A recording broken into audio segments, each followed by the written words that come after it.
dissecting Kenya7s, and we'll be taking a deep dive, ama rather masterclass, ama rather tuseme shule, tuko kwenye class, kwenye darasa, on how Kenya7s can beat the Blitzboks.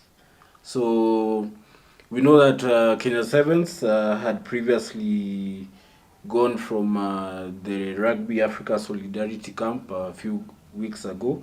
But let me just start off by saying condolences to the rugby fraternity and the family of Benjamin Ayimba, one of the rugby legends. I can say that I did not know him personally, but from what I have observed from a distance, he's somebody that brought many accomplishments and many accolades to the sport of rugby, and made rugby one of the best sports in terms of mtu akisema one day ati sahi nacheza rugby, it is a recognized sport in terms of Kenyans. So RIP to the family, RIP also to not RIP, condolences to the family and the guys who are affected. We hope that guys can rally, and we hope also with the loss of the former coach, and also we'll say the former Kenya7s player, that this will be a rallying call for many players and also the guys who are in the sevens team in terms of carrying his legacy. So at least we want legacy ya Benja he grow beyond this, so that we can see a better rugby. Wase wa sevens pia hapo, it's also a challenge pia to you guys also. What do you want to leave behind also as a person who's not only involved kwa sport? What do you want to leave behind as a name? What do you want to leave behind as a brand? So yeah, let me just share this to other groups so that we can just start and tuta dissect mafans pale, tumeni komenti zenyu. I also want to hear your thoughts, what you guys think. You as also somebody, as a player, as a coach, or somebody who's looking at it from the inside looking out, unaonaje in terms of Kenya7s? What do you think the guys need to improve? What do you also think going forward, what do you think needs to be the game plan of the team? So let me just share to one more group, alafu tunaweza anza officially. Naona shout out pale mafans wamesha join. Naona pale shout out to nani pale. Tuko na Hastings Angida and mafans wengine pia pale. Tunaweza sema tuko na nani pale, tu mafans pale, karibuni. So let's just start. Tutaingia hapo kwenye deep dive, kwenye deep dive. So first off, we'll be going through the game between South Africa and this was the final. Tutakuwa tukiangalia what did Kenya7s walifanya nini poa na nini wanafaa also kuimprove. So tukiingia, without further ado, let me just share. So tunaweza anza. This is now the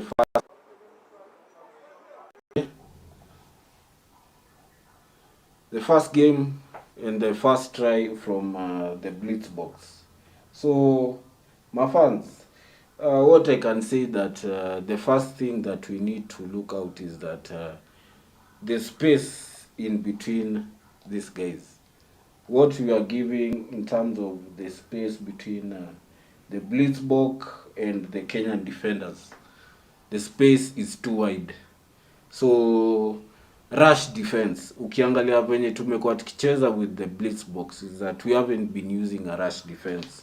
So the Blitzboks have all day, every day to be playing out wide. So if you look at most games, as the Blitzboks play, they manipulate space.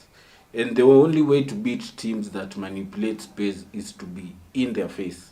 So for years on end tumekuwa tukicheza with a drift defense. So in terms of improving, or in terms of going to the next level, if we are to improve, is that we need to play much better in terms of having a forward defense, meaning a rushing defense. So take note that tukicheza against the Blitzboks, one of their key players were their playmakers. They play off their playmakers and they feed off their playmakers. So this was the first game for the Blitzboks. Mind you, the first 2 tries zimekuwa scored off a kick. Meaning what? Blitzboks, they are always looking for space behind. So from the first discussion tulikuwa nayo some time back, we say that we need to have more players playing in terms of playing up front. Yani tunahitaji kuwa na sweeper who's always going to be playing behind. So one of the key things, let's just assess this try. Na tutarudi back.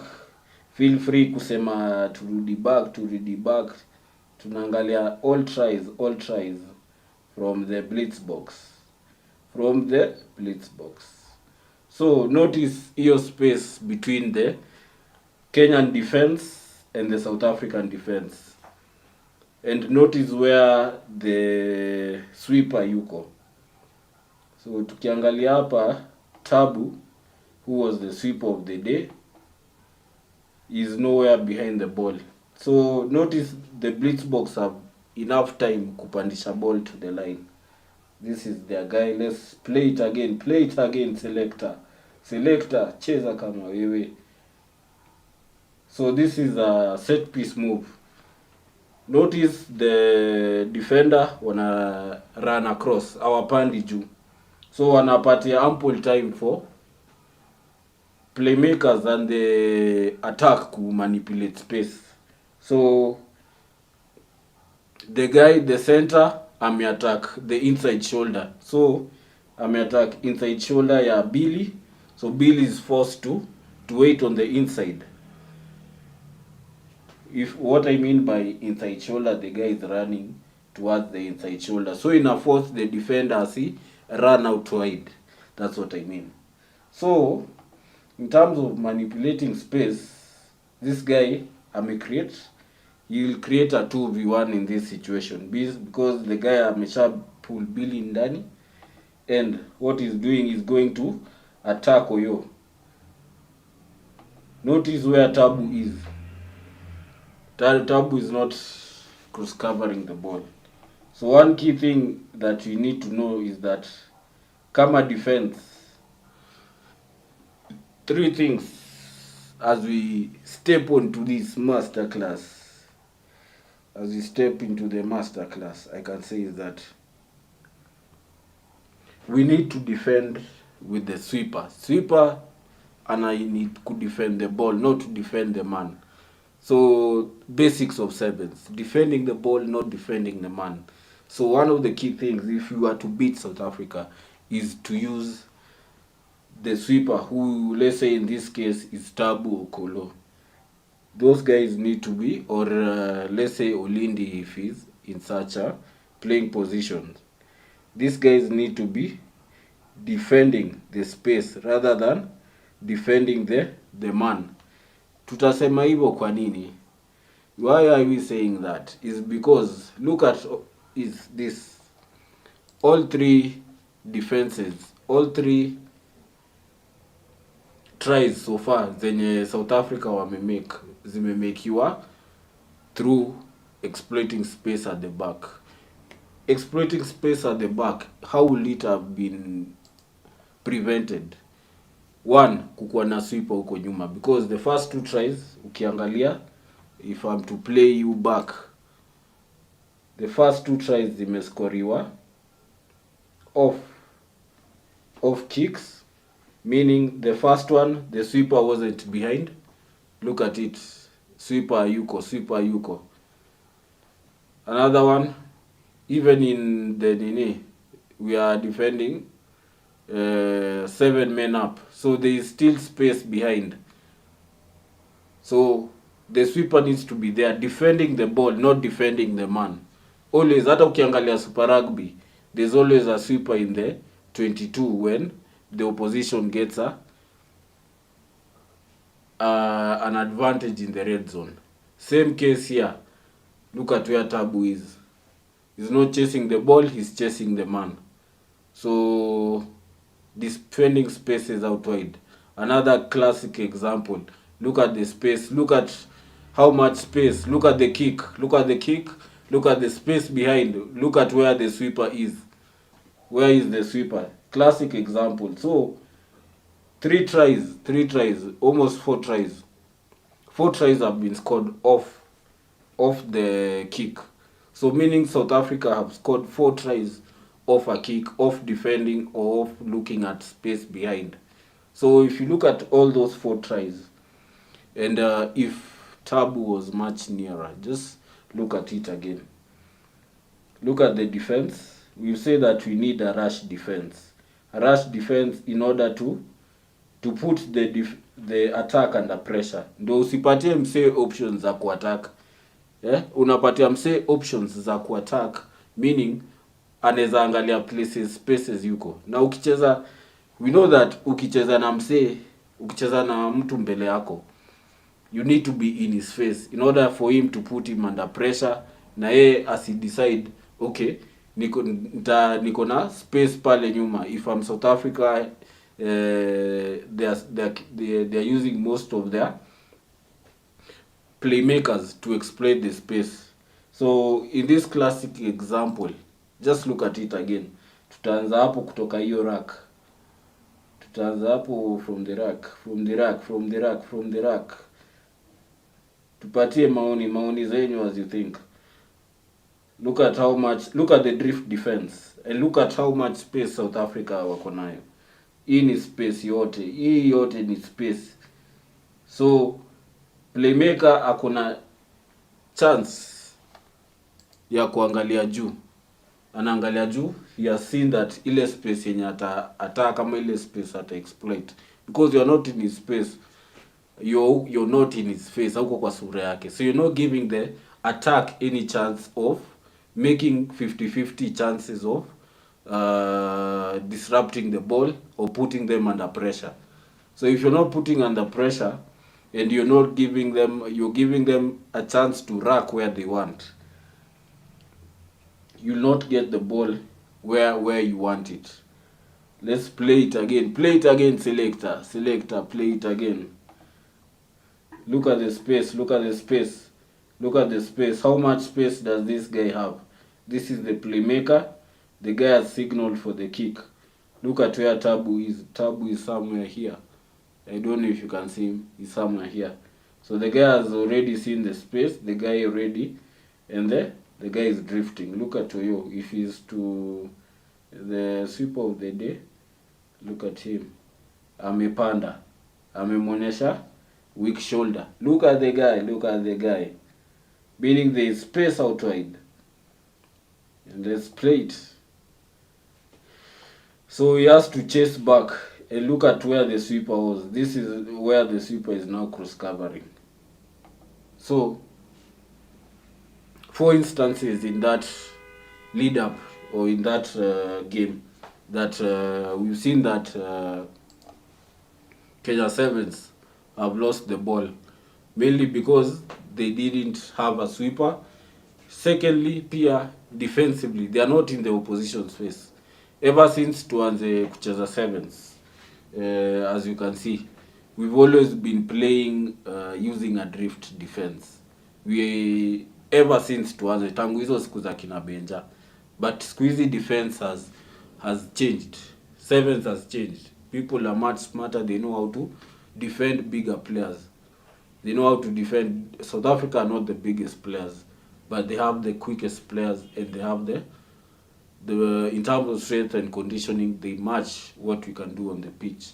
So I'd say that we need to also vary our variation of play in terms of defense and attack. Tukienda pale back to the game, too many makomenti, any guy wa pale kuna commenti. Now this is our attack play. Just look at it, individual brilliance. So yeah, one of the key guys for Kenya7s right now is Bufa, and his try making ability makes him one of the best in terms of co-exploit space. So we can say that even if South Africa played to that game, they scored 4 tries. 4 tries that South Africa scored. I believe we could have mitigated those tries. So in this scenario, or what I'd like to put out forward in terms of learning the game, one, the game is constantly changing. Even when you look at teams like even in the 15th game, you look at the difference between New Zealand teams and Aussie teams in the Super Rugby 2000 is also there. How defense is pushing forward. You look at the New Zealand teams, they play with more of a rush defense so that you don't spread the ball out wide. But ukiangalia also teams like the way teams are also exploiting space, they are playing mostly to the wide open channels. Angalia South Africa, how they play. That's the second thing. We'll be going to how South Africa play as a unit. If you look at them, they are mostly attacking on the wide channels. It's either the center or the outside wing who attacks. So there's always a cut-out pass if it's the first phase. Ukiangalia venye si tunacheza pale kwenye game, we are always, unaweza pata ball imeenda 1-2 phases, the second guy amebeba. So we are not really stretching the defense. Even in 15s, look at today. If you look at the game leo venye nani walicheza, this guy Crusaders, look at their game plan. They're always shifting the ball out wide and they're attacking the wide channels.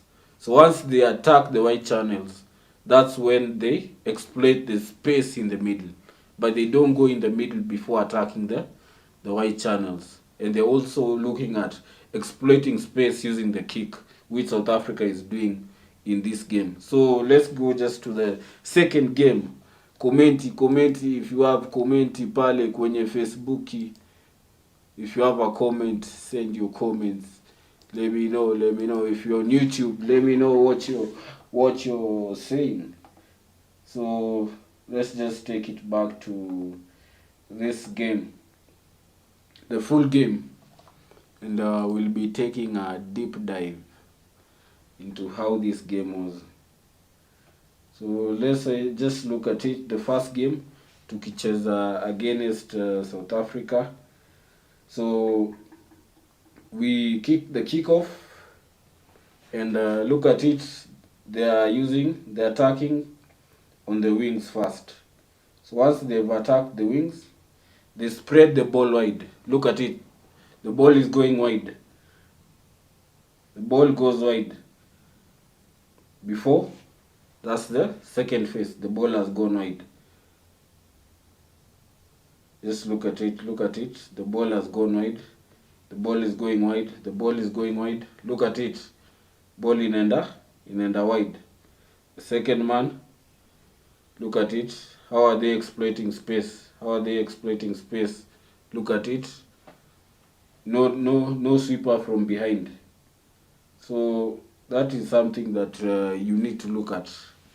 They are spreading the ball wide before exploiting, attacking, looking for spaces behind. And there's something that somebody did well.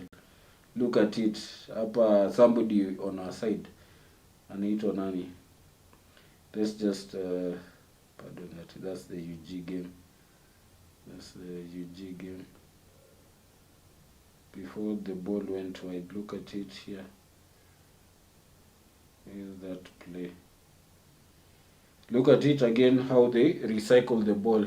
Notice ball haichezwi katikati, ball inachezwa only at the wings. That's where they attack the options. So once the ball imeenda wide, look at it. They are always looking to push the ball out. And that, hapo oyo. So that is what I think guys should be doing. We should be disrupting the ball, playing in their faces, so that they don't get time to attack. So even when you are defending, where is the sweeper? Right here. Just that Tony was late to the turnover. But if we had such a play tukicheza against South Africa, those are some of the things that we need to improve. If you're playing with South Africa, you need a rush defense. Look at Fiji and how they play against South Africa. It's always with a rush defense in their face, so that these guys don't get chance to push the ball wide to wide and exploit phases. So this is South Africa's third phase. Na kitamboa atupe ball. Look at the defense. There's always no sweeper behind. So that was the first try of the game. So look at it again. Pia tutaangalia kickoff. Kickoff is also something that the team needs to improve on, and it is something that is also a work on for the team as they look to grow into the Olympics. So yeah, that game was ours. But if you look at most of the games, we didn't win against South Africa because of those kickoffs, and that was particularly in the final. In the final, we lost almost like 3 turnovers from the kickoff. So the kickoff is something that we need to exploit. So this passage of play was also one of the best. Look at how the ball travels. So that's the difference. First phase, look at what the guys are doing. So this was also a good passage of play, but basics. It all goes back to basics. Look at the South African defense. Look at the South African defense. Mtunguyas. Look at the South African defense. Let's check it again. Look at the South African defense. Mtunguyas. I hope you're looking at it. Look at the South African defense. What are they doing in terms of how they are playing? Mtunguyas, this is something that is key, and something even as coaches, as you go to implement mkicheza circuit. Look at the defense. There's somebody who loops forward. Look at once ball imetoka, angalia venye defense inapanda. Angalia hiyo speed. Angalia hiyo speed ya kupanda.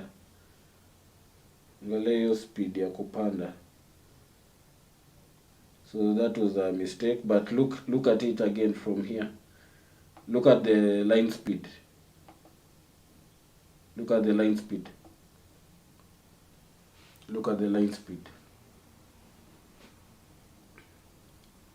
That's what you're talking about.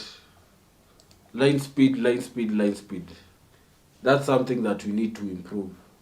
If you just look at Oyo, he hana option ya kuchoose, hana option ya kucheza. Just look at it. Hana option ya spread the ball wide because Geduld amemrush. So that's the same thing that we should implement. Same thing Fiji does when they play South Africa. They play with a rush defense. They cause the opposition problems in terms of isolating the players at the middle of the pitch and contesting the ruck. So let's just see how it plays out. Oyo amerashiwa. Look at the nini. Look at it. Turnover. Did I say? Look at it. Turnover. There's space to exploit. Look at it. Guys are rushing back. So always with a with a rush defense.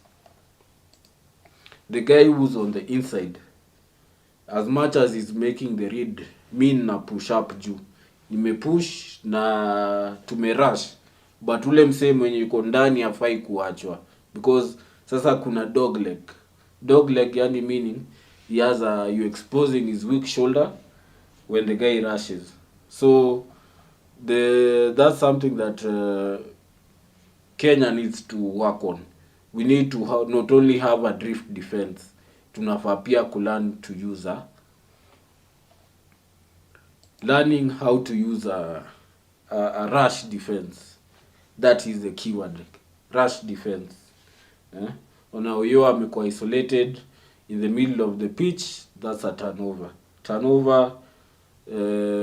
Wamecheza, wame create space, there's space out wide because they in the red zone, in their 22, play their set piece play, exploit the space, cheza wide, try time. So yeah, those are some of the things that I think that we need to learn.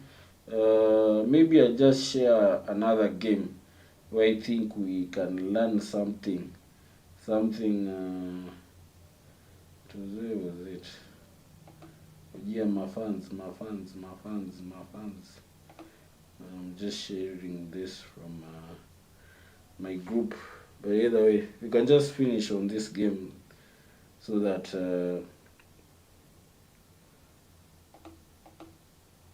as we exploit. Angalia your game 10. Look at the South African defense.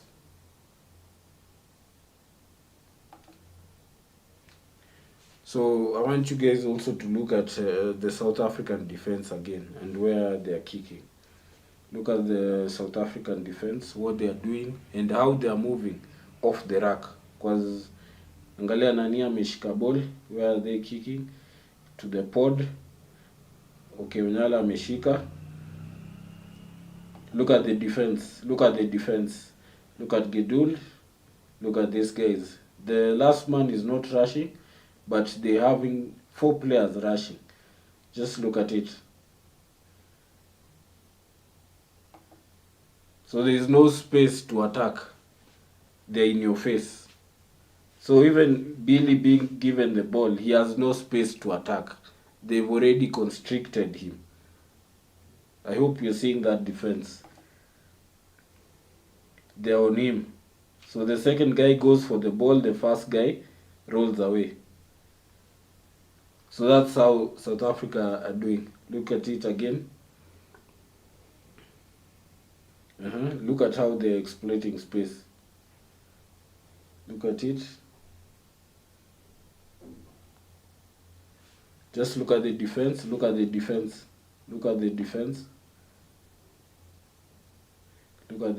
They're always looking to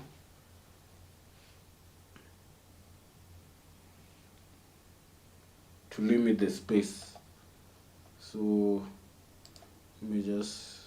And really need to get into some shape here. Blitzboks leaving the breakdown, so they've got enough numbers on their feet.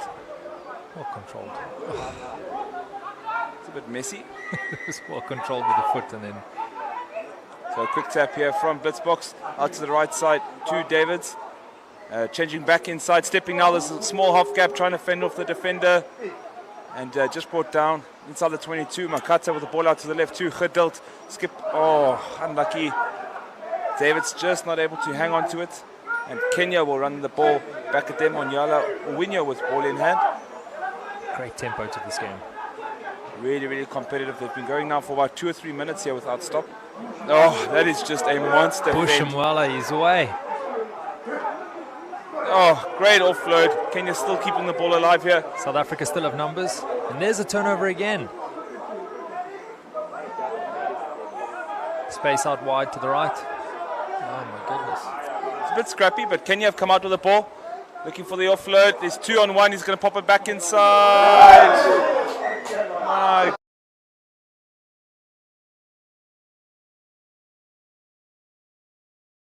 Yeah, so that was a good passage of play from the guys. So keeping the ball continuity hapo offload game. So one of the things zenye pia I think the boys need to learn also is be more of how do they play with the ball na pia offload game. Saa zingine pia the boys need to play their game pia. So exploit many spaces under pressure, playing under pressure when they are playing the blitz box is some of the key things, and spreading the ball outside, because one of the things that blitz box wanafanya kwa hii structure yao ya kurush, wana prevent the ball carriers from getting space na ku-exploit your space behind. So when tunacheza blitz box, look at it again.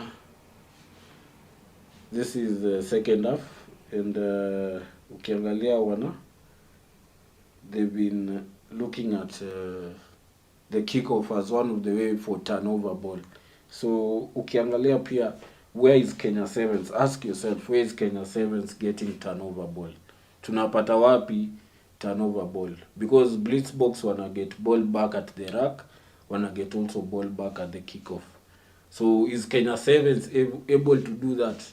We are not able to do that because at rush tunawapatia too much space to attack. So three things I would say. Improve at the kickoff going to this Olympic year. We need also to look at beyond the kickoff.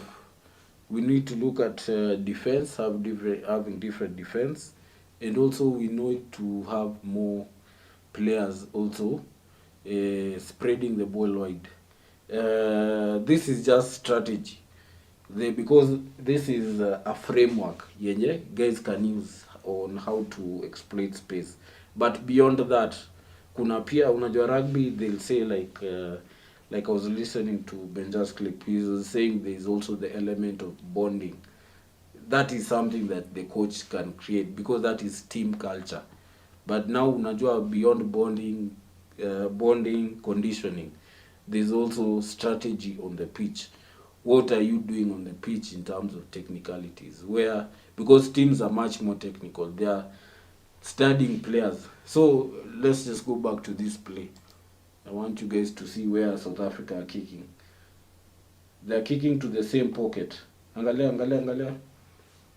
They're exploiting the same pocket. The first half, we lost ball there. And just look again. Will we lose the ball there? So secondly, we've lost the ball. So 2 turnovers. I will say they are, in that game, 2 turnovers have come from the kickoff in this game. So look at it also.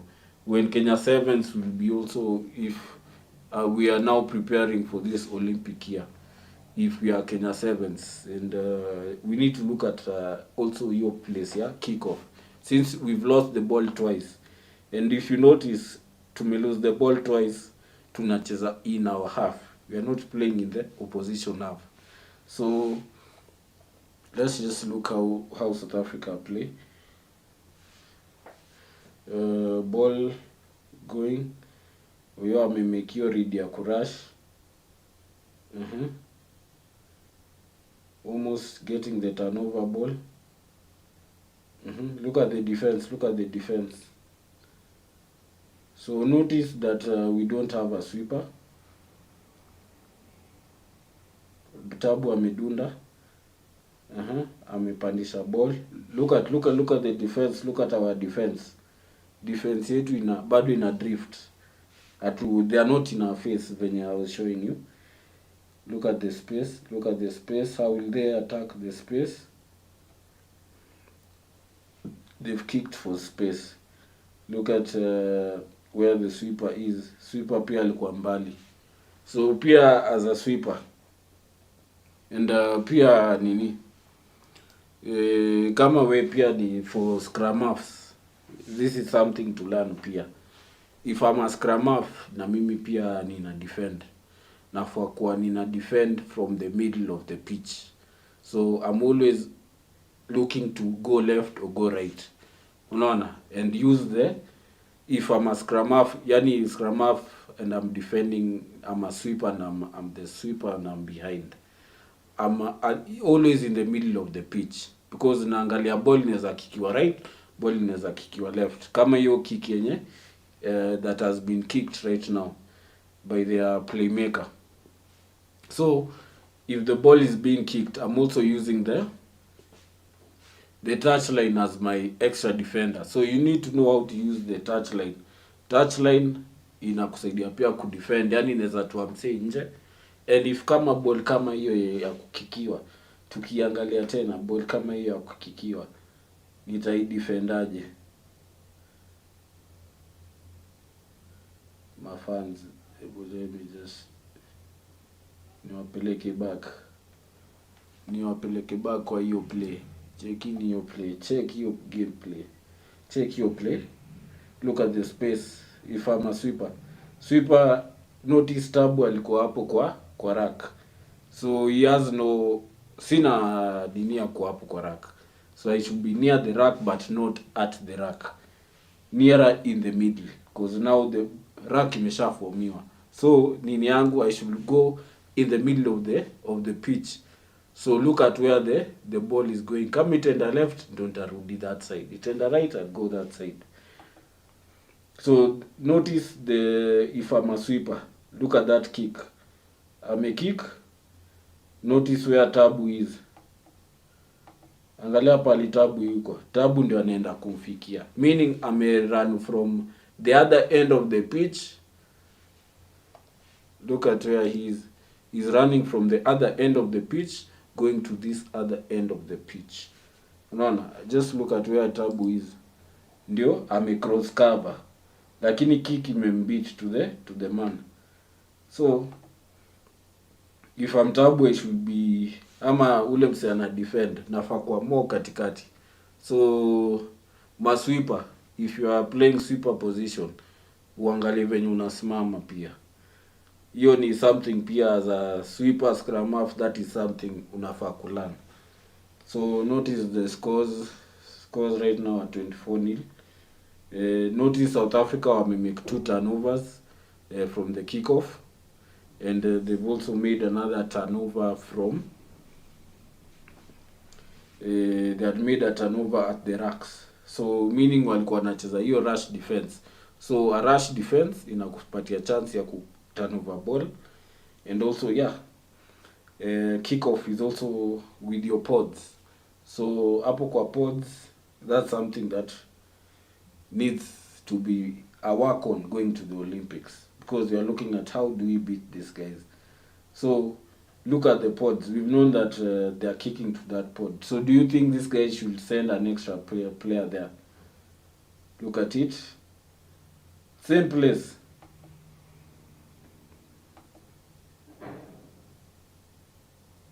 So we won the ball this time. Look at the defense. Look at the defense. Key thing. I need you guys to look at the defense. Look at it again. Cheki venye wana rush. Cheki venye wame rush. Look at it venye wame rush on the player first face. Look at it. So that was kitu imetusaidia. Look at it again. How is South Africa playing? They are rushing. Exit play.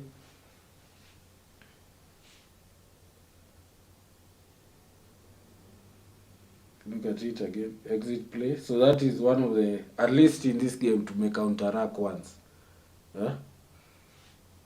And from one counteract tumepata turnover moja. From turnover moja tumepata exploit space. So look at it. Ukiangalia the 2018, even during that time of Benja, one of the reasons tulishinda Singapore 7s was tulikuwa able to counteract teams at the rack. So counteracting teams, unaona, if you are counteracting the teams, it needs you guys to also to be able to isolate players place where they can't get support. So that was a good exit play from Onyala, kicking the ball into space, and ali notice kuna mtu on the outside channel. So yeah, counterattacking, let's go back to our strengths. Let's exploit, because in this game hatujaona venye where did we to make counterattack, hatuja counterattack anywhere. That was the first instance. So execution, so another thing. So that was also another challenge pia. We've given the ball away tena. So also ukiangalia pia today's game, the difference between the Crusaders and the Rebels was also in terms of your counterattack, or no, not rather counteracting, the execution of the ball. What they did was accurate. So yeah, so just look, let's just see how the game goes. Playing the ball out wide, too much space to utilize, too much space to attack. Look at this space. South Africa, we are giving the South Africans too much space to attack. Look at the guy, he has too much space to attack, too much space to utilize. Look at it.